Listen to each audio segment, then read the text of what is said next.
É dever da família, da sociedade, do Estado assegurar à criança e ao adolescente com absoluta prioridade o direito à vida, à saúde, à alimentação, educação, lazer, à profissionalização, cultura, à dignidade, ao respeito, à liberdade e à convivência familiar e comunitária, além de colocá-los a salvo de toda forma de negligência, discriminação, exploração, violência, crueldade e opressão.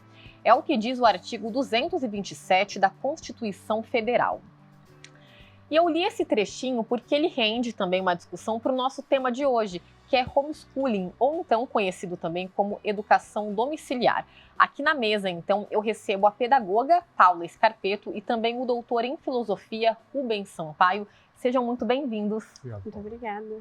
Bom, queria começar com vocês falando em que pé que está o homeschooling hoje no Brasil, né? Porque fica naquele impasse, se legaliza, se não legaliza, né? É comum, direto, tem informações novas sobre este assunto. Como que ele está hoje, atualmente? Paula, Na verdade, é assim, o homeschooling aqui no Brasil, ele não tinha muita fama, ele acabou ganhando mais fama no período da pandemia, onde as crianças tiveram que passar a estudar mais tempo em casa, e onde alguns pais procuraram entender mais esse sistema de homeschooling, porque fora do país isso é bem comum, mas aqui ainda era algo que se sabia, mas poucas famílias aplicavam de verdade, né? A questão é que ainda não existe uma legislação em si que traga como vai ser, de que forma tem que ser feito, ou com todas as especificidades, né, do que você tem que fazer. Então ainda há um grande debate aí se isso vai ser permitido, não vai, se o Brasil se encaixa nesse tipo de educação ou não, mas existem famílias que fazem e enfrentam alguns problemas por conta disso também, seja eles com a legislação, seja eles até mesmo com as outras famílias, né, de falar assim, poxa, porque seu filho não vai para a escola e etc. Então isso acaba acontecendo também. Rubens, esse impasse ainda deve durar mais bastante tempo? Talvez porque uma das críticas mais fortes com relação ao homeschooling, né, uma delas, né, e a Daniela sabe disso, né, é com relação à socialização da criança. Né? Então, essa é a frase, esse é digamos, o tópico mais importante. Mas a criança não vai aprender a socializar, coisa assim. Mas há muitos outros aspectos envolvidos na questão da aprendizagem. Né? Porque a criança, ela aprende a todo momento. A criança é uma máquina, a palavra nem é boa, né? Mas a gente fala assim, uma máquina de aprender. Porque ela é uma força da natureza preparada para aprender, mais do que todos os outros seres vivos do planeta. E a criança, ela aprende por exposição, só de estar exposta, prestando atenção, né? A gente fala assim, ela brinca, fala, né? Ou então ela é muito quietinha, mas ela presta uma atenção, então ela está aprendendo. Então, às vezes, por exposição, por imitação, né? Há uma outra forma, né? Que a gente fala de por emulação, e também por ensino. Né? Então, aliás, o ser humano é o único animal que ensina os filhos. Né? Então, a criança, quando ela está na escola, ela está aprendendo, enquanto ela olha o amiguinho subir no escorregador. Só de ver o menininho, o coleguinha subir no escorregador, ela já está aprendendo alguma coisa. Então, há uma série de situações muito diversas, muito variadas, cuja mera exposição, né, já ajuda no processo de aprendizagem da criança. Então, a criança sozinha, isolada em casa, ela está sendo privada de uma infinidade de situações, né, que vão privá-las de uma aprendizagem, de um processo de aprendizagem muito mais enriquecido. Né? Além disso, tem um aspecto, Paulo, que é o seguinte: eu, por exemplo, se me soltarem aí pelo mundo, né, eu morro de fome. Então, eu não sei plantar arroz, eu não sei plantar feijão, sabe? Então, a gente vive numa sociedade muito especializada, muito especializada. Então, eu preciso de alguém que saiba plantar arroz, alguém que saiba plantar feijão, alguém que saiba fazer remédio. Né? E a educação das nossas crianças, ela também passou por esse processo de especialização. Então, os professores, eles são pessoas profundamente especializadas no processo de educação das crianças. Eu não sei alfabetizar meus filhos. Eu sou doutor, tenho várias especializações, mas eu não sei alfabetizar meus filhos. Né? E não vou saber como alfabetizar os meus netos.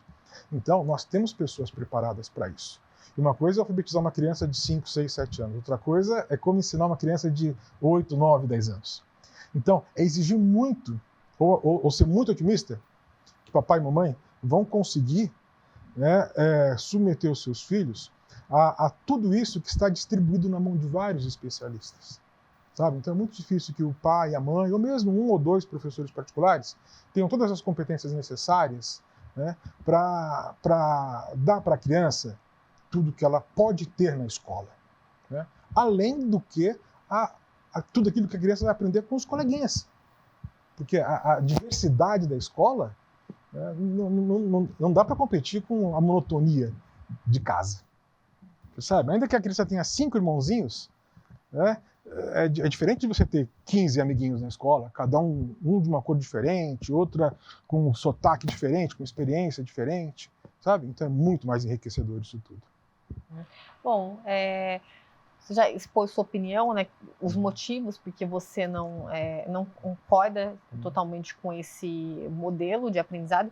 Queria conversar com a Paula, né? Você já defende, né? Acredita que possa ser um modelo eficaz. Queria não que você falasse quais aspectos, por que você defende, você acha que é possível implantar, né? A gente fala do Brasil na nossa realidade, como você disse, há muitos países que já têm implementado em sua grade de ensino isso. Por que você acha que aqui no Brasil também ele seria um método eficaz? Assim, para deixar o primeiro ponto claro, eu não sou contra a escola, acho que a escola é um ótimo local. O que a gente traz é a possibilidade de pais que queiram ensinar em casa terem esse direito, tá? Por que eu defendo, né? A escola, ela virou uma linha de produção. Então, todo mundo entra e as pessoas vão ficando quadradas, né? Então, assim, todo mundo aprende a mesma coisa. Se você, às vezes, não responde o que aquele professor quer, ele vai te dar um errado. Não tem muita liberdade de você realmente se expressar ou liberar a criatividade. Um dos pontos que eu mais me baseio é a criatividade, né? Tem vários estudos, né? Um dos principais, que é de uma fundação na Espanha, que chama Fundação Botín, eles pegaram uma amostra de crianças e eles foram testar o nível de genialidade delas. E aí, dos 0 aos 15 anos, eles acompanharam essas crianças e eles perceberam que, com o passar do tempo, dos 0 aos 5 anos, 93% eram gênios. E depois dos 5 aos 10, isso caía para 70%. E de 10 aos 15, ia para menos 30%. Por quê? Porque a escola, ela começa a te pôr em quadrados. Então, assim, se eu tenho uma habilidade que é diferente, por exemplo, em artes, a escola às vezes não me dá esse espaço para eu ser assim. Se eu tenho uma habilidade diferente em música, a escola também não me dá espaço. Então, quando a gente fala do homeschooling, é justamente isso, assim, você priorizar uma educação que seja mais personalizada, né? Isso seja sendo dos pais ou de um tutor que vai ser contratado para estar dentro daquele ambiente, para que a criança ela possa explorar cada vez mais as habilidades dela. E a gente tem crianças que, por exemplo, começam indo muito bem em matemática e ela vai para a escola, ela olha aquela atividade e fala assim, mas eu já sei. Mas aí o professor não pode adiantar a aula ou ele não pode decair a aula dele porque ele precisa dar uma aula mediana para acompanhar os 30 alunos da sala de aula. Então esse aluno ele fala assim, é ruim ir para a escola, eu não tenho interesse de ir para a escola. Sendo que se a gente tivesse algo que fosse mais personalizado, mais voltado para ele, eu consigo avançar com ele nessa matéria para que ele entenda que ele é muito bom. E quando eu olho, por exemplo, português ele não é tão bom, então tá bom, então a gente vai voltar do começo e fazer as coisas. Então, eu sinto que a escola atropela muitas coisas, porque você tem que estar sempre cumprindo páginas e cumprindo coisas e não respeita essa parte individual do aluno, né? E aí eu acredito muito que o homeschooling possa vir por esse lado. Assim como o professor falou, né, eu acredito muito na socialização, né, você tem que ter isso, a criança precisa disso, né, justamente porque ela vai aprender outras habilidades estando nesses ambientes, mas acho que isso com o homeschooling é super tranquilo, dá para você mesclar os dois sem nenhum tipo de problema.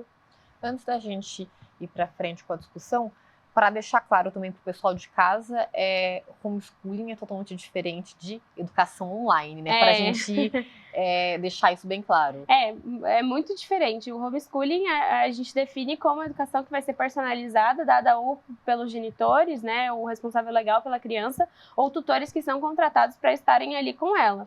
O EAD é a mesma aula que às vezes que você vai ter na escola, ela é gravada, você aperta um play e você vai assistir ela. É completamente diferente. A gente estava falando aqui, né? Você comentou sobre a questão da socialização e tudo mais. e de estrutura. Vocês acreditam que é um modelo, aqui no Brasil, né, a gente sabe da nossa realidade, dos gargalos da comunicação, vocês acham que, caso para Paula, que mesmo assim daria para ser implementado, como você falou, para os pais que pretendem, né, têm essa preferência? E também eu pergunto, Paulo, o que você acha nesse sentido, frente à realidade do nosso país? Você acha que... O que você tem a falar sobre isso? Então, hoje, por exemplo, a gente vive um movimento dentro do ambiente educacional, da escola, né, que é um movimento de tentativa de incluir, sobretudo, crianças especiais. Né? E até mesmo crianças que são portadoras de altas habilidades, que seriam possíveis gênios, talvez, alguma situação assim. Né? Então, a gente tem todo um movimento de tentar incluir essas crianças. De alguma forma, a gente tem medo que o homeschooling possa ser uma espécie de onda contrária a esse movimento, no sentido de promover mais a segregação. Como quem diz, não, já que o seu filho é especial, já que o seu filho tem dificuldades, adota as técnicas de homeschooling para cuidar dele em casa. Sabe? Então isso pode, dependendo de como as escolas, geralmente as escolas são reticentes em criar estruturas para incluir crianças especiais. Né? Então há, de certa forma, um certo receio de que o homeschooling sirva de desculpa, né, para minar, para prejudicar esse movimento de inclusão e fortalecer uma questão de segregação dessas crianças. Não, você resolve a educação da sua criança que é especial, que tem síndrome de Down, que tem algum tipo de paralisia, né, ou que não pode se locomover simplesmente porque está, sei lá, paraplégica, né? Então fica agora em casa. Faz o homeschooling com ela. Né? Então, pode ser, eu não sou daquele que quer jogar a criança junto com a água e junto com a bacia, todo mundo junto fora. Né? Então, há situações que pode ser que seja de fato positivo, seja uma solução para as crianças. Né? Mas eu creio que está longe de ser uma regra e uma pauta, digamos, enfim, que possa trazer mais benefícios do que prejuízos, né? Você falou da criança com genialidade, né? O do gênio. Tem o caso famoso de um violonista espanhol de flamenco, Paco de Lucía, morreu em 2014. Ele era o irmão mais novo de vários irmãozinhos, de uma família pobre que tocava violão. Os pais tocavam violão. E quando o pai dele descobriu que ele era o melhor de todos os irmãozinhos, sabe o que ele falou? Não precisa mais ir para a escola. Você vai estudar só violão em casa. E virou um gênio do violão, um mago do violão. Né? Por quê? Porque muitas vezes o que você falou está certinho. A escola compete quando você tem uma criança que é portadora de altas habilidades. A criança tem todo o potencial de ser um violinista, um violonista, um pianista de altíssimo desempenho, né? E a escola compete. Né? Porque ela tem que estudar, tem que fazer tudo isso que você falou, né? Passar pelo ensino fundamental, pelo ensino médio, né? E ela não consegue desenvolver essa alta habilidade. Tá? Mas isso são exceções. Então o pai do Paco de Lucía, que falou para ele com 10 anos, você não precisa mais ir para a escola, pode ficar tocando violão por causa da vida, né? Isso é a exceção da exceção da exceção. Né? E pode acontecer, mas não é a regra. Né? Assim, só para fazer um apontamento, quando eu falo isso, não é que ele tem que deixar de ir para a escola para fazer essa habilidade, mas é porque a escola não inclui essas outras habilidades no seu currículo, né? É mais por esse lado. Então, eu vejo vários alunos meus que eles sentem que eles não se encaixam dentro daquela caixinha e eles querem sair fora dela, mas o modelo escolar mesmo não permite que eles façam isso. Mas eu sou super a favor de que a gente tem que aprender todo o nosso currículo mesmo, né? O português, a matemática, a biologia, a física, etc. Só que assim, quando a gente olha para o Brasil, se eu falar para você que isso é uma realidade muito próxima, é utopia. Até porque a gente vê que o homeschooling hoje em dia ele é muito elitizado. Quem tem mais acesso a isso são as pessoas que têm poder financeiro maior. É muito difícil que você veja alguém que tem uma condição financeira mais baixa que consiga adotar o método. Primeiro, porque uma das exigências é que o pai tenha nível superior. Sim. E a gente sabe que no Brasil isso não é uma realidade, né? Outra questão é a disposição de tempo, né? O pai precisa dispor de tempo para estar ali, para realmente ensinar, porque assim... não é deixar de trabalhar, não, que a gente vê muitas mães, né, quando não é um tutor, e aí tem que ter uma renda também, né? Enfim, você tem que trabalhar. Então assim, eu acho que é uma realidade distante ainda, mas existem famílias que querem fazer e por que não dar a eles o direito de fazer? Só que se eu fosse classificar ele hoje em dia, ele é um método elitista, né? Poucas pessoas têm acesso real a ele. E ainda tem esses gargalos que a gente fala assim, de realmente como é que eu vou comprovar que essa criança está estudando, que esse pai realmente está se dedicando a colocar essa criança para estudar, que essas habilidades que ele teria que aprender com 6 anos estão dadas, quando ele chegar nos 9, que o pai vai ter essa mesma capacidade de continuar acompanhando o que o filho está fazendo, ou se não, eu vou chamar um tutor. Quem é esse tutor? O que ele tem de experiência, né? Então, assim, acho que no Brasil ainda vai demorar um pouco para se ter realmente toda uma estrutura para acompanhar esse processo, mas algumas famílias já fazem, mas com certeza são as famílias de alta renda. Sim, Joia. Bom, a gente vai para uma rápida pausa, nossa primeira pausa de hoje. Hoje o Diálogos da Cidade está discutindo sobre o homeschooling ou a educação familiar. A gente volta já já, não sai daí.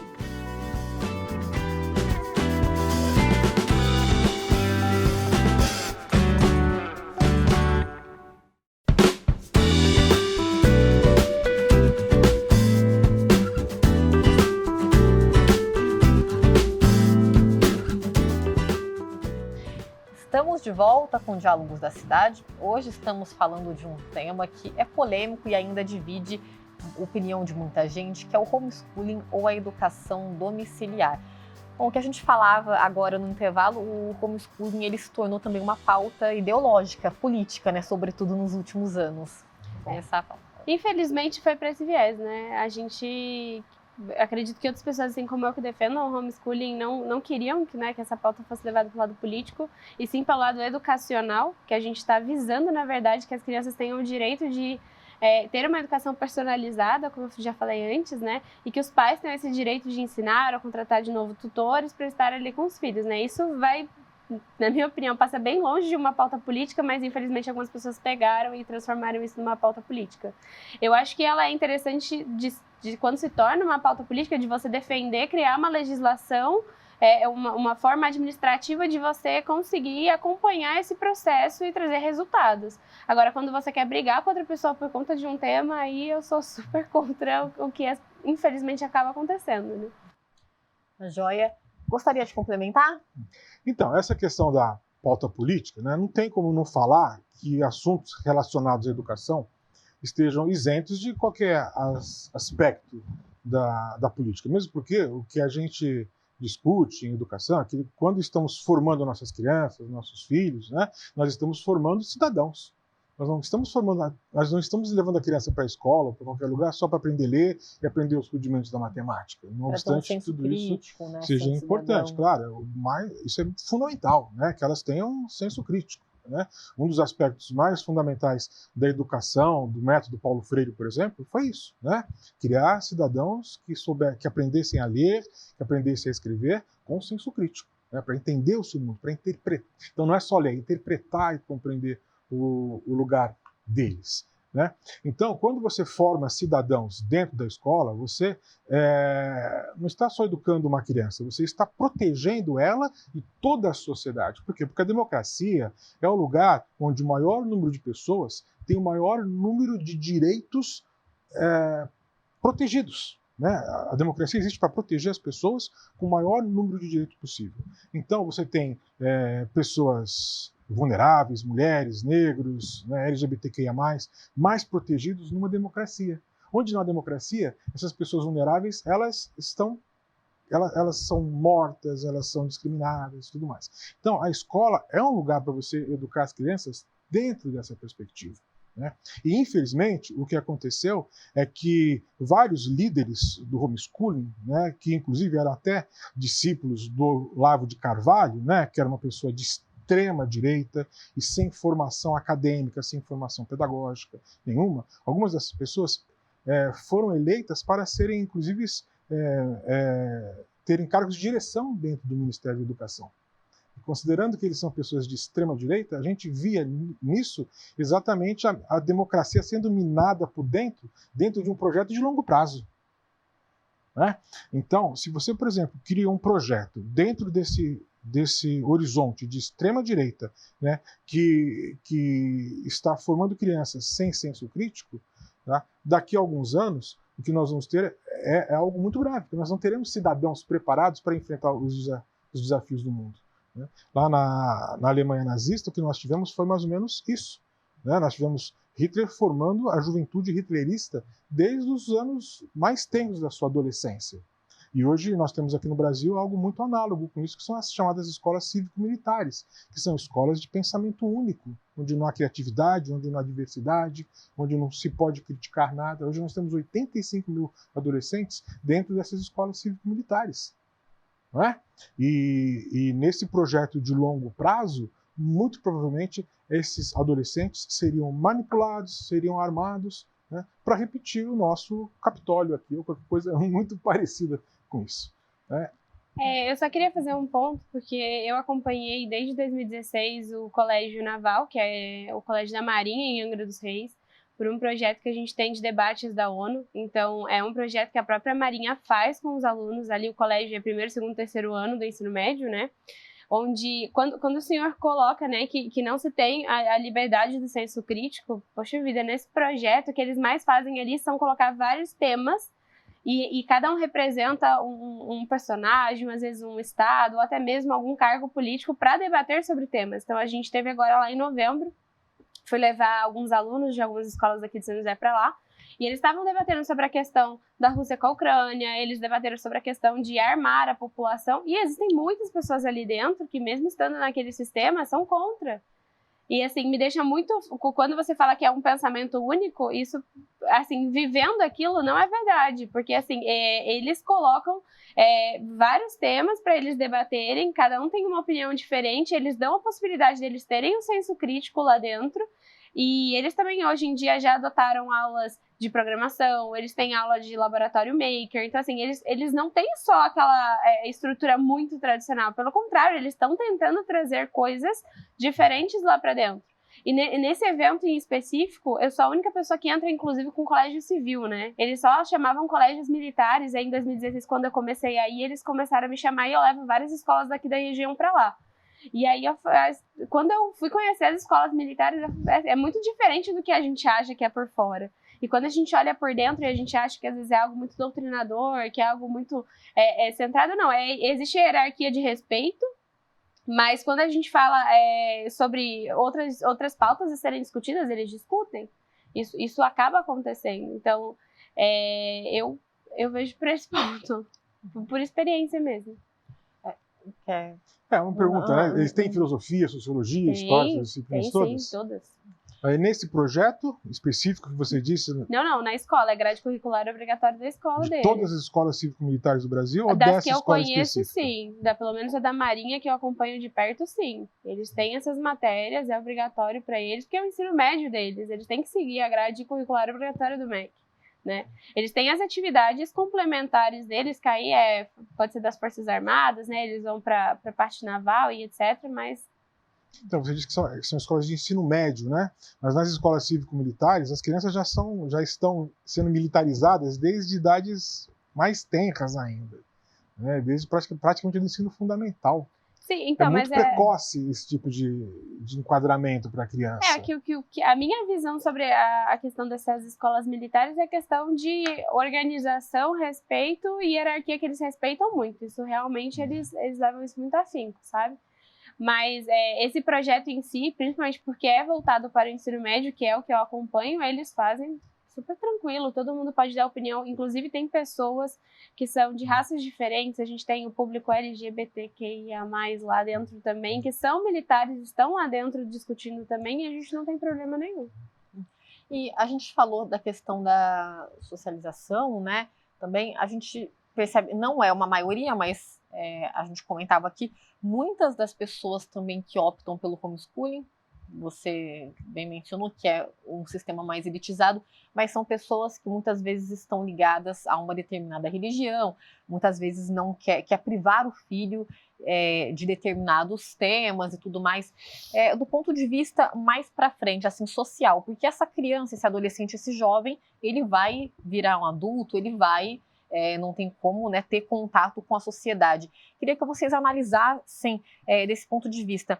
você não ter contato com o que é diferente, né, do que aquilo, não que você precise concordar com aquilo, deixando bem claro, mas não tendo contato com aquilo que é diferente. Como que vocês avaliam isso da pessoa em sociedade, desse adulto em sociedade, né, ele sendo privado de determinados temas quando mais jovem? Paulo. Eu acho que isso acontece não só no homeschooling, mas nas próprias escolas. Existem escolas que são religiosas que elas mesmas já próprio boicotam determinados temas e assuntos não são tratados ali dentro, né? Eu acho que das duas formas é muito ruim você privar e colocar seu filho dentro de uma bolha e ele não ter contato com o que é realmente o mundo, né? Você não é obrigado a gostar de tudo, mas você tem que saber respeitar o outro, né?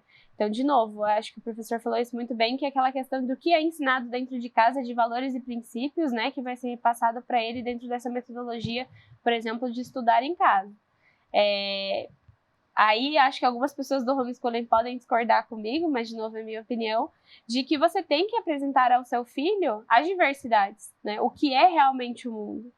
E eu acho que o homeschooling, ele te dá essa possibilidade de mais vivências, né, mais práticas, para você conhecer o que está além do seu quadrado, né, para que você justamente saiba como respeitar isso. E aí, quando, por exemplo, falam, também acho que algumas pessoas podem ficar bravas com o que eu vou dizer, mas quando a gente fala de crianças, por exemplo, que são atípicas, né, que tem algum tipo de deficiência, me dá muita dó ver elas acho que dó talvez não seja a melhor palavra, mas assim, me causa um desconforto quando eu vejo essa criança dentro de uma sala de aula e o sistema brasileiro de ensino não tem como atender essa criança. Infelizmente, ela acaba ficando isolada, mesmo estando sociabilizada dentro da sala de aula, porque ela não vai conseguir, às vezes, acompanhar o que está sendo dado. Então, por que não? Eu não posso pegar essa criança, não digo só do homeschooling, eu digo pode ser até mesmo dentro da própria escola, de ter algo direcionado para ela. Eu não preciso forçar essa sociabilização, porque muitas vezes eu vou estar só colocando ela no meio e não preparando ela para desenvolver as habilidades dela. Eu preciso respeitar também esse tempo dela, para que ela tenha esse convívio e ela consiga fazer as coisas, né? Ela tem que conviver com as outras crianças, eu acho que tem que jogar uma educação física junto, fazer uma aula de arte juntos, mas quando a gente vai para os acadêmicos em si, ela é diferente e ela precisa de uma atenção diferente. Não é porque ela é especial, não, é porque qualquer outra criança também poderia precisar disso. Como a gente falou das crianças com altas habilidades, por que eu não consigo dar um acompanhamento para essa? Por que aquela que tem mais dificuldade eu não consigo dar acompanhamento? É a mesma coisa quando a gente fala de uma criança que tem essa parte de atipicidade, né? Então, eu acredito que seja isso. Rubens? Não, é justamente por isso por tudo isso que você disse, né? Exatamente tudo isso que você disse, que eu acho que o pai e a mãe sozinhos não conseguem dar conta em casa. Né? Então, ratificando exatamente o que você disse, né, eu entendo que se a escola tem a sua dificuldade, com várias pessoas, com a estrutura da escola, por mais precária que ela seja, né, com vários especialistas, o professor, sei lá, a professora Maria fez uma especialização em inclusão, a outra professora tem uma especialização em psicomotricidade. Então, justamente por causa disso que você disse, que é mais difícil realizar isso em casa. Então, quando você tem lá as professoras especializadas, uma formada em psicomotricidade, outra formada em inclusão de crianças com síndrome de Down, então, por mais precária que seja a escola, né, a gente ainda vai ter mais chances, mais diversidade, mais estímulos para a criança do que só o pai e a mãe. Então, esse é o ponto de partida que eu falei logo no começo da nossa conversa, né, que era o aspecto da diversidade. E a aprendizagem ela se dá, sobretudo, por estímulos.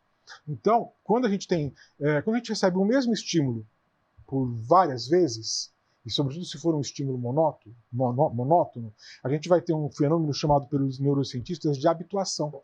Então, quando a gente está habituado a um estímulo, a gente tem aquela sensação de estar diante de uma situação enfadonha. Então, é por isso que muitas vezes a aprendizagem é enfadonha, porque os estímulos são monótonos, monocórdicos, né? Eles não têm variação. E aí a gente perde a atenção, se distrai e, portanto, aprende menos. Então, esse é um aspecto assim, quase elementar de uma educação mais restrita dentro de casa. A ausência de estímulos não é estímulo zero. Você vai ter menos estímulos do que na escola. Na escola você vai ter muitos estímulos. de ordem muito diferentes. Vários professores, várias situações, um espaço muito amplo, muitos amiguinhos. Então, é o tópico do início, né, da nossa conversa. E, sobretudo, para crianças que estão sofrendo de qualquer tipo de restrição, né, restrição de mobilidade, por exemplo, né, algum outro tipo de restrição comunicativa ou intelectiva. Então, quanto mais estímulos para a criança aprender, mais empolgante vai ser o processo de educação. O grande problema da educação, muitas vezes, essa educação bancária, é que a gente fala que ela é enfadonha. É decoreba, eu tenho que decorar. Não tem jeito. Aprender é memorizar. Aprender é fixar e depois ser capaz de retirar, extrair a memória que você aprendeu. Né? A questão é como se dá esse processo. Eu posso repetir 100 vezes da mesma forma e ficar chato, né? Ou posso repetir 100 vezes de formas diferentes. Aí fica divertido, fica criativo. Posso? Pode concluir. Eu dei aula em casa na pandemia para alguns pais que não conseguiam dar aula em casa, né? Foi daí que, inclusive, surgiu depois o meu espaço, enfim. E eu tive um aluno que ele não conseguia associar algumas coisas, né? E aí eu tava com um atlas com ele e ele olhou e falou assim, tia, o que é isso? E era uma plataforma de petróleo. Eu falei, isso daqui a gente tira um líquido preto, né? Que está, enfim, ele é feito plástico e tudo mais. E ele falou assim, tia, e se esse líquido cai na água? O que acontece? 4 anos. Eu falei, se cai na água, o peixinho acha que é comida e faz mal pra barriguinha dele e ele acaba morrendo. Ele falou, mas a água não limpa tudo? Por que ele morre? Aí eu fui, peguei um copo, coloquei água, coloquei óleo, mexi e falei, e aí? Ele mistura? Aí ele falou, não. Eu falei, então, é isso que acontece. São 2 elementos diferentes. Comecei a explicar um pouquinho a mais para ele. E aí eu falei que era questão de densidade, né? Por isso que um ficava em cima, o outro ficava embaixo. Tudo bem, passou. Na outra semana a mãe falou assim, Paula, ele no almoço de família virou pro avô e falou assim, vovô, a coca e o limão é mais leve que a coca, por isso que ele boia. Por que ele aprendeu isso com 4 anos? E muita gente no ensino médio não sabe o que é densidade, ou não sabe essa diferença. Porque você tem a personalização de eu consigo parar aquele momento e explicar para ele como ele funciona na prática. Na sala de aula eu não consigo fazer isso. Porque eu tenho uma sequência para seguir, um monte de página para cumprir e eu não consigo parar e dar atenção para aquele aluno que vai me fazer pergunta. Tanto é que as crianças têm medo de fazer pergunta na escola. Porque o amiguinho vai dar risada, porque eu vou atrapalhar a aula. Então, é mais nesse sentido, assim, quando você fala assim, o pai e a mãe, será que eles vão dar conta de fazer tudo isso? De novo, o homeschooling não é só para que o pai e a mãe tenham controle sobre a criança, sobre a educação dela. Eles têm total liberdade de contratar outras pessoas, de dar outras possibilidades, novas experiências para ele, através da educação, para que ele seja formado. Bom, a gente vai então para mais uma pausa agora. O Diálogos da Cidade hoje está falando sobre homeschooling, conhecido também como educação domiciliar. Não sai daí, que voltamos já para o último bloco.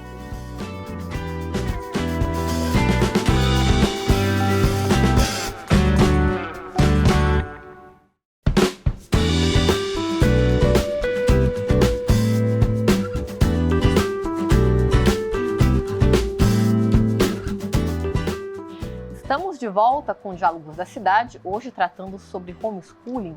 Então agora, para finalizar esse último bloco, a gente falava sobre criatividade, né, que vocês dois concordaram que muitas vezes, pode ser em casos mais raros, mas muitas vezes a escola não estimula a criatividade. Hoje, sobretudo, mais recentemente, nós temos alguns modelos distintos de escolas, né, mas eles não são tão acessíveis assim, né? Aí, o modelo montessoriano, o Waldorf também, mas são todos mais elitistas, né? Quer começar, Paula? Eles são modelos que, não é que, né, quando a gente fala de elitista é porque você tem que ter uma condição financeira mais alta, mas geralmente são escolas que às vezes nem têm fins lucrativos, mas para elas manterem toda a estrutura escolar acaba ficando um ticket mais alto. A Waldorf, mesmo algumas que eu conheço pelo menos, não são com fins lucrativos, são mantidas pelos pais, né, pelas associações, mas para que eles tenham aquele espaço físico, onde tenha uma área super verde, e até mesmo a questão de materiais que eles usam, eles precisam de um financiamento maior, né? Mas tem o Instituto Pandavas, por exemplo, em Monteiro Lobato, que segue muito o modelo da Escola da Ponte de Portugal, que foi escrito pelo José Pacheco, E eu assim, quando eu fui conhecer o projeto, fiquei encantada. Ela é mantida por doações mesmo. Eles não acreditam, não é que eles não acreditam, mas eles não seguem um modelo tradicional de série, de anos, né? Eles colocam as crianças para que elas aprendam entre si, né? E é um modelo que é acessível pelo fato de que ele é público, né? Assim, você tem que se inscrever, enfim, ter acesso, mas é um em 1 milhão, assim, né? Não são, infelizmente, ainda não tem tantos projetos disponíveis assim. Mas quando a gente fala da criatividade, o que eu vejo que as escolas matam a criatividade das crianças, e também isso pode acontecer no homeschooling, tá? Que depende de quem vai estar tutorando isso, é de que não existe uma forma só de você resolver algo, né? Então, assim, a criatividade não é só, nossa, eu vou desenhar um quadro bonito, porque muita gente acha que criatividade é você ser um pintor, né, a parte de artes, e não é. A criatividade é você conseguir ter a parte de resolução de problemas, de você conseguir ter criatividade para trabalhar em grupo, você conseguir criar algo novo, né, então, assim, poxa vida, eu sou um desenvolvedor de projeto, ou tô na escola, preciso desenvolver um projeto, como é que eu vou criar isso e eu só tenho um copo para criar e eu preciso fazer alguma outra coisa. Então, essas coisas eu acho que a escola não coloca muito para as crianças, né? E é por isso que muitas vezes ela vai sendo podada e ela vai virando um bloquinho igual, e aí no final ela tem que responder a mesma coisa, ela vai aprender a mesma coisa, então ela decora tudo aquilo, porque no final ela vai precisar passar numa prova que vai ser isso também.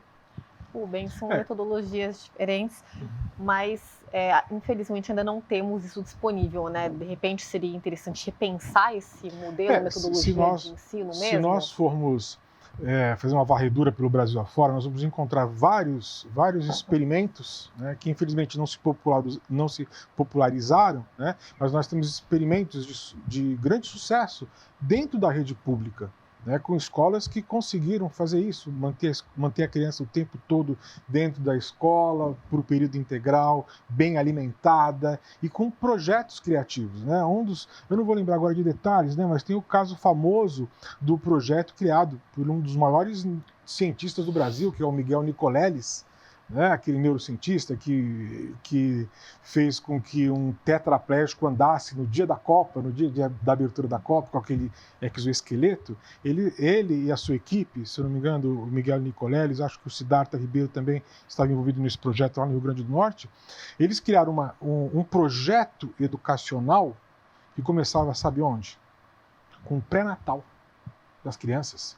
Então eles falaram assim, não adianta a gente pegar uma criança com 6, não é que não adianta, né? Vai ser mais difícil a gente começar a ajudar uma criança que já teve problemas durante o seu processo de gestação. Então eles criaram um processo, né, um modelo educacional que começava com o cuidado, né, da criança no útero. Então, aquelas crianças já estavam sendo preparadas, né, para fazerem parte de um projeto educacional fantástico.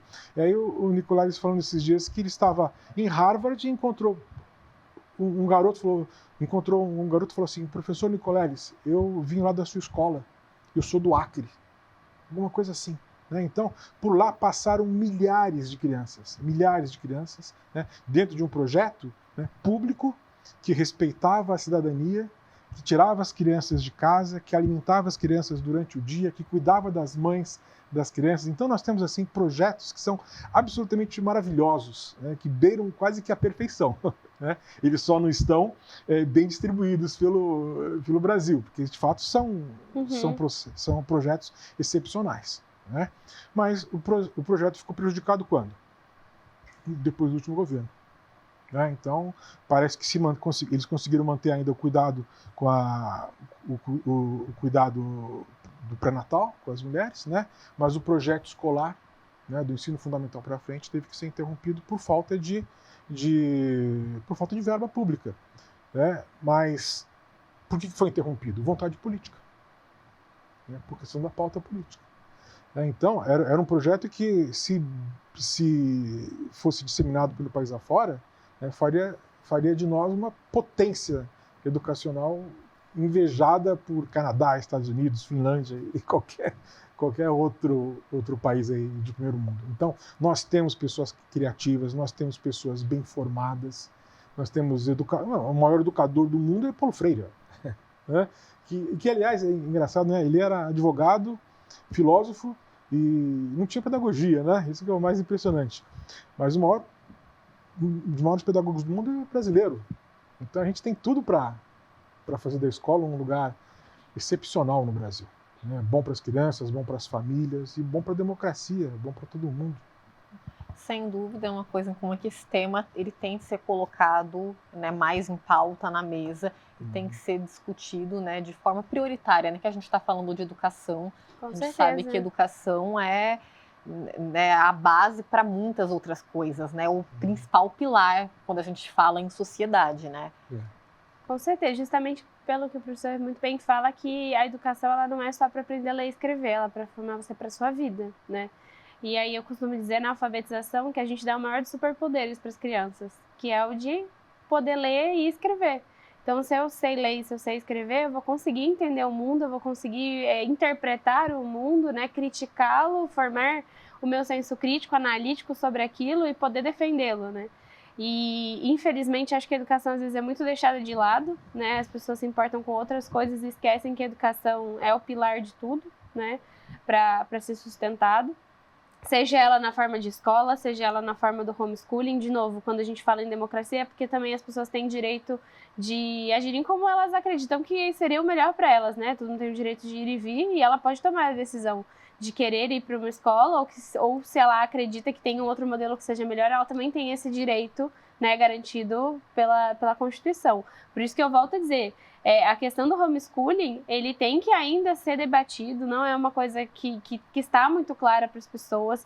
Os pais que desejarem tratar do homeschooling têm que procurar a Câmara Municipal da sua cidade, tem que ver se já tramita-se algum tema, né? Porque isso estava a nível federal, depois cada município começou a fazer, depois cada estado começou a fazer. Então, em cada estado às vezes está num pé, cada município pode ter alguma coisa que seja diferente do outro. Então, se você tem vontade, procura primeiro a legislação da sua cidade para você saber como anda isso, e a partir dali, com certeza, eles podem dar o melhor direcionamento. Então, assim, quais são as escolas que você pode se cadastrar, qual tipo de avaliação seu filho tem que fazer, quantas vezes você tem que comparecer, a sua frequência escolar tem que ser, porque não é só simplesmente o pai falar assim, vou fazer o homeschooling, é isso, tchau, educação. Não, ele tem que ter um acompanhamento, ele tem que visitar a escola, ele tem que ter um pedagogo acompanhando ele também, né, por conta da avaliação do filho.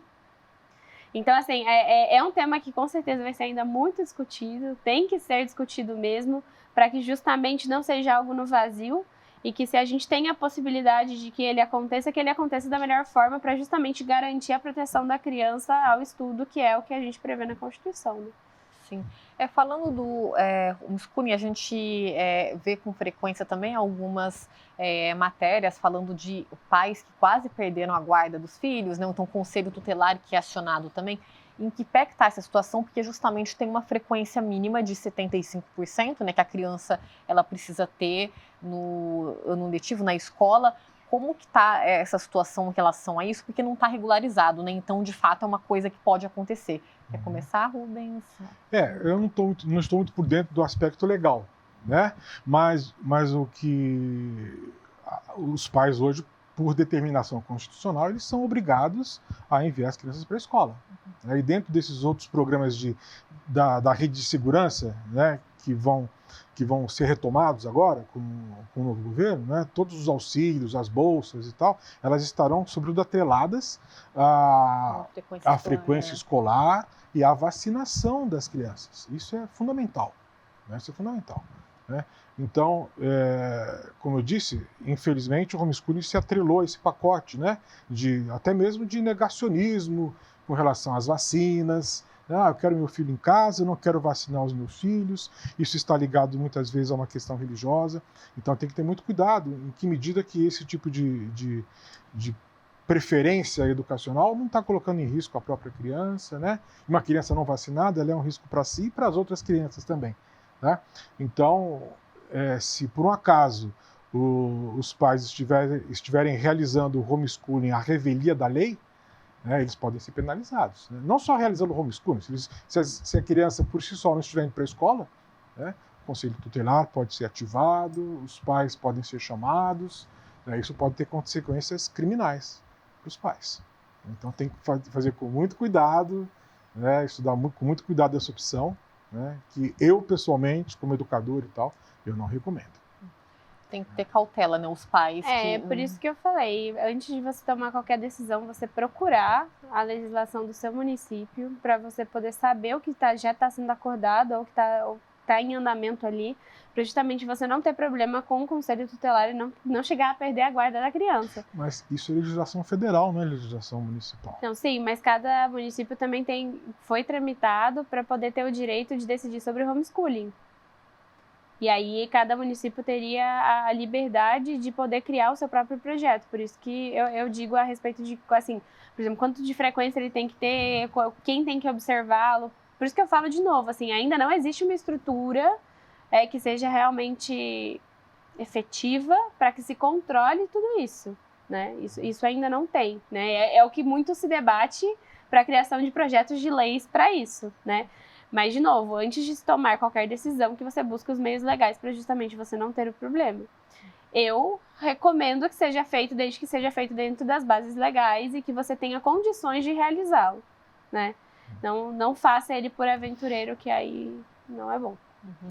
Bom, a gente está chegando no finalzinho. Eu queria que cada um de vocês fizesse um balanço. Querem deixar algum recado, uma mensagem? A gente já falou, né? A Paula, o ponto de vista dela, você, o seu ponto de vista da questão da sociabilidade, né? Das crianças, que tem questão de abuso também, né? Muitas vezes não é perceptível, muitas vezes nas escolas que se descobrem. Que mensagem que vocês gostariam de deixar, Rubens? Eu sou pai, eu tenho dois filhos jovens com 20, 23 anos, então eu falo que eu tenho 43 anos de experiência. Algumas vezes eu discordo, né? Mas cada filho é de um jeito, né? Então, como professor, eu confiei os meus filhos às escolas nas quais eles estudaram, tá? Não foram escolas excepcionais, são escolas do interior de São Paulo. Agora, eu participei muito do processo deles, mas sem prescindir da escola, porque eu sabia que a escola era fundamental e eu não era capaz de dar tudo para eles, né? Ainda assim, minha situação é diferenciada, eu tenho uma biblioteca em casa, tenho muitos livros, então eu estimulei meus filhos de uma forma que muitas pessoas não podem e não têm condições, né? Mas eu fui um protagonista da educação do meu filho, dos meus 2 filhos, sem precisar do homeschooling, percebe? Então, se os pais querem participar, né, com unhas e dentes da educação dos próprios filhos, eles podem fazer isso. Há muitas formas criativas de fazerem isso, tá? Compartilhando esse projeto maravilhoso que é educar 1, ou 2, ou 3 seres humanos, ou quantos filhos você tiver, né? Compartilhando essa empreita, essa empresa com a escola. Tenho quase certeza que o resultado vai ser muito melhor. E tomando por mim, né, eu sozinho não daria conta de fazer o que eu fiz, né? Eu acho que tive um certo êxito, consegui colocar meus filhos na universidade, né? Um já entrou na universidade, o outro está quase chegando lá, né? mas participando, fazendo as duas coisas, tendo um protagonismo em casa e a escola junto. Paula, para finalizar. Bom, acredito que seja na educação regular, né, através das escolas, ou seja, pelo homeschooling, a grande importância é manter a criança estudando, né, para ela estar se aprimorando, sempre com conhecimentos novos. Eu venho de uma família de educadores, meus avós são professores, meus pais são professores, meus tios são professores, e eu jurei que nunca na minha vida eu ia ser professora, né? E aí, quando você fala da arte de educar e você entra numa sala de aula e você consegue transformar aqueles seres, né, aquelas pessoas que estão ali, eu falo que nos outros empregos que a gente tem, é legal você receber uma promoção, é legal você subir de cargo, mas quando você ensina alguém e você sabe que essa pessoa vai replicar aquilo, é muito mais interessante, né? E eu acredito muito isso, que sejam os pais ou sejam os tutores que vão estar dentro das casas conseguem fazer isso, com habilidades diferentes, com pessoas diferentes, trazendo vivências diferentes e formas diferentes de se ensinar algo, né? Você vai ter também bons resultados, né? Não é à toa que países como Estados Unidos, Canadá, Londres, né, Inglaterra, enfim, eles tenham tão bons resultados com a educação, mesmo tendo homeschooling. Então, acho que são perfis diferentes de pessoas que podem querer uma escola ou podem querer um homeschooling, mas todos com o mesmo intuito, que é garantir uma boa educação e trazer uma boa educação para os seus filhos. Tá joia, quero agradecer vocês mais uma vez por terem participado aqui com a gente. Então é isso, o Diálogos da Cidade fica por aqui. Vocês já sabem, para acompanhar este programa na íntegra e toda a programação da TV Câmara de São José dos Campos, é só acessar o nosso canal no YouTube, que é youtube.com/câmarasjc. Lembrando que a TV também agora está em canal aberto pelo 12.3. Vocês também podem acompanhar o programa pelo Instagram, que é @Diálogos da Cidade na TV. A gente se vê na próxima semana. Tchau, tchau!